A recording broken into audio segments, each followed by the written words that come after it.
A California transgender activist and high school teacher turned convicted murderer is now sparking a massive debate over which prison in which she should be locked away.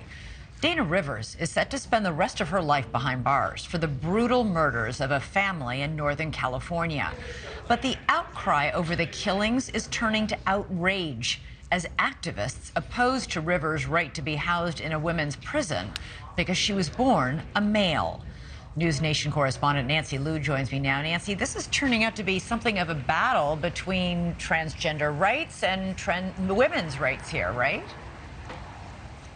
You're right, Elizabeth. And Dana Rivers, she's now 68 years old. Her lengthy sentence means she will surely spend the rest of her life in prison. The criticism over where she's serving that time is likely to last just as long. She was a transgender activist, a former high school teacher, and a member of a biker gang before 2016 when Dana Rivers, born David Warfield, brutally murdered a married lesbian couple and their adopted son in their Oakland, California home. Prosecutors say Rivers shot all three victims as they slept, stabbing one of the women more than 40 times. At her arrest, Rivers was covered in blood, the scene described as a bloodbath. Last year, 7 years after the murders, Rivers was found guilty and last month sentenced to more than 150 years in prison.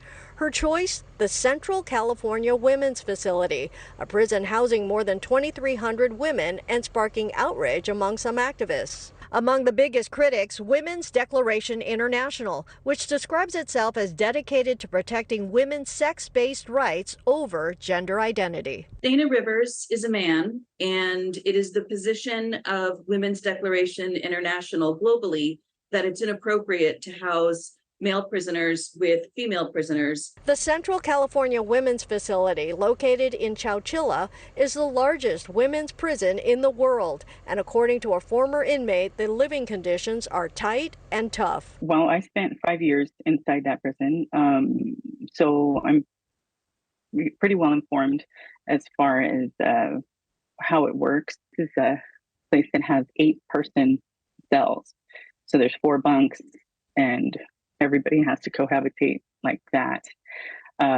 There is no privacy. There's no downtime. You're not alone. 8 people sharing the living space, which is about 6 feet, sharing a toilet, a shower, and 2 sinks. And the small cell and large number of people are concerning for those who believe Rivers should be housed with men, her sex at birth, and questioning whether the murders were a hate crime against women. Rivers has demonstrated that he has nothing but contempt for women, including lesbians. It is particularly egregious to be housing him in the California Women's Prison. However, a California law protects the rights of transgender inmates. The Transgender Respect, Agency, and Dignity Act, signed in 2020, requires the State Department of Corrections and Rehabilitation to recognize an inmate's self-reported gender identity and pronouns. But opponents say the law doesn't consider the rights and protection of the women being housed with transgender people like Rivers. We would love to see the rights, privacy, and safety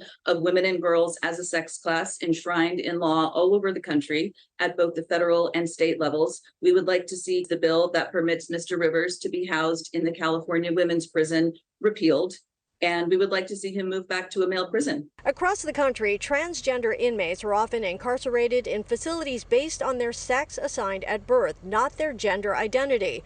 Most states use federal guidelines to decide housing on a case-by-case basis.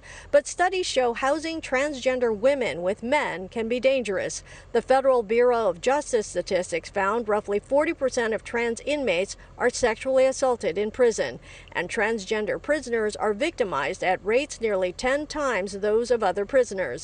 But several incidents of women being raped by transgender inmates leave some female inmates feeling threatened, as more states consider laws similar to the one allowing Rivers to be housed in a small cell with 7 other women. The case was exceptionally heinous, and the female population in the prison is approximately 42% lesbian and bisexual identifying. So that adds an additional layer of fear, unfortunately.